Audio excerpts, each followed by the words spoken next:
तो जानिए बिहार की उन लोकसभा सीटों का नाम जहां आरजेडी तोड़ सकता है सारे रिकॉर्ड। बिहार की वो लोकसभा सीटें जहां आरजेडी पर हो सकती है वोटों की भारी बारिश। आरजेडी की सबसे मजबूत सीटें, अच्छा उम्मीदवार हो तो जीत तय। इंडिया गठबंधन ने आरजेडी को और कर दिया मजबूत। क्या विधानसभा चुनाव जैसा करिश्मा दोहरा सकते हैं तेजस्वी यादव? जी हां, बिहार में लोकसभा की 40 सीटें हैं और बिहार के राजनीति की अगर बात करें तो लालू प्रसाद यादव की पार्टी राष्ट्रीय जनता दल और भारतीय जनता पार्टी, यही दोनों ऐसी पार्टियां हैं जो सूबे की सभी 40 लोकसभा सीटों पर अकेले चुनाव लड़ने में सक्षम हैं। लेकिन गठबंधन की राजनीति में दोनों ही दल सहयोगियों के साथ चुनाव लड़ते हैं। आपको बता दें कि मीडिया रिपोर्ट्स के अनुसार बिहार में इंडिया गठबंधन यानी कि राष्ट्रीय जनता दल और जनता दल यूनाइटेड 15-15 सीटों पर चुनाव लड़ सकता है। इसके साथ ही लोकसभा की बाकी बची 10 सीटें कांग्रेस और लेफ्ट पार्टियों के लिए छोड़ी जा सकती है। आपको बता दें कि चाहे बिहार के सीएम नीतीश कुमार हो या बिहार के पूर्व सीएम लालू प्रसाद यादव, सबको त्याग करना पड़ेगा। गठबंधन की राजनीति में त्याग तो करना ही पड़ता है। तो चलिए ऐसे में बात करते हैं उन लोकसभा सीटों की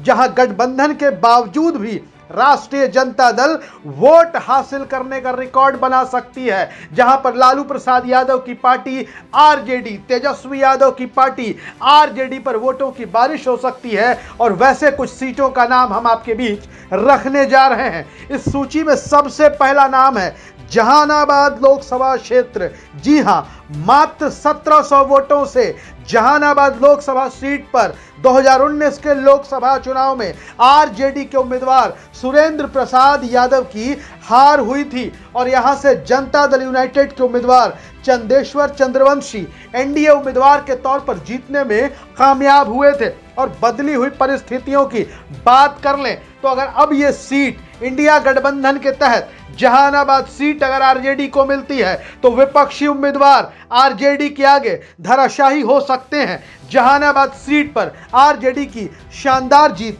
हो सकती है। तो चलिए दूसरे सीट की बात करते हैं।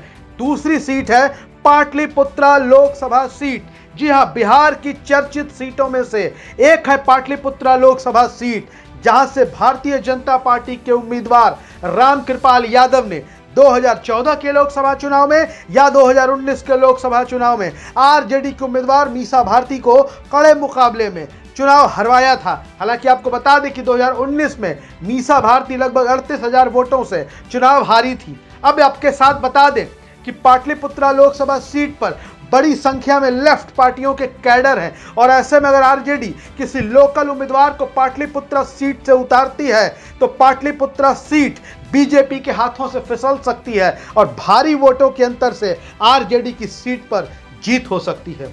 तीसरी सीट है मधेपुरा लोकसभा सीट। जी हां, फिलहाल इस सीट पर जेडीयू का कब्जा है और बता दें कि सीट से राष्ट्रीय जनता दल के प्रमुख लालू प्रसाद यादव कई बार चुनाव जीत चुके हैं।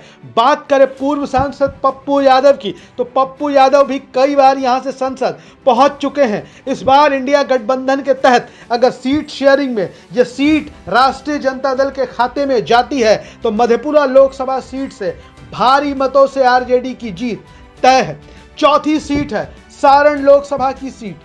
जी हां, जिस सीट पर वर्तमान समय में भारतीय जनता पार्टी के राजीव प्रताप रूडी सांसद हैं। बदली हुई परिस्थितियों की बात कर लें तो राष्ट्रीय जनता दल इस सीट पर काफी मजबूत हुआ है। आपको बता दें कि 2019 के लोकसभा चुनाव में इस सीट से चंद्रिका राय राष्ट्रीय जनता दल के उम्मीदवार थे।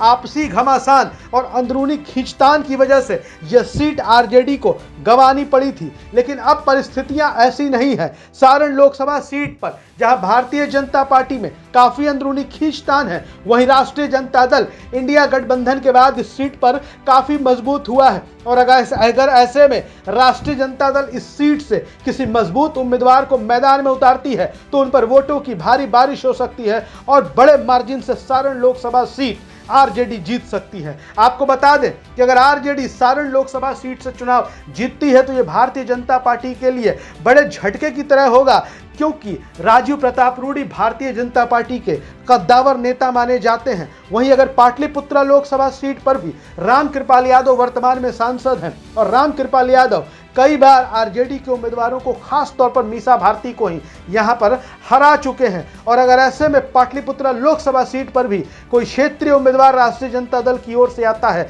तो बड़े अंतर से वो चुनाव जीत सकता है। मधेपुरा लोकसभा सीट तो वैसे भी कहते हैं कि रोम पोप का तो मधेपुरा गोप का, और वैसे में भी अगर राष्ट्रीय जनता दल से कोई मजबूत यादव उम्मीदवार यहां से चुनाव लड़ जाए तो बिहार में हम उम्मीद कर सकते हैं कि सर्वाधिक वोटों के अंतर से जीत और हार का फैसला मधेपुरा लोकसभा सीट पर ही होगा। वहीं जहानाबाद की बात कर ले तो जहानाबाद में जहां आरजेडी पहले से मजबूत है, उनके साथ जनता दल यूनाइटेड का वोट जुड़ा हुआ है, तो जहानाबाद में भी बड़े पैमाने पर लेफ्ट पार्टियों के कैडर हैं। ऐसे में हमने कुछ सीटों के आपको नाम बताए हैं, और अगर आपकी तरफ से भी कोई सुझाव हो तो कमेंट बॉक्स में जरूर लिखें, और वीडियो अच्छा लगे तो शेयर करें। धन्यवाद।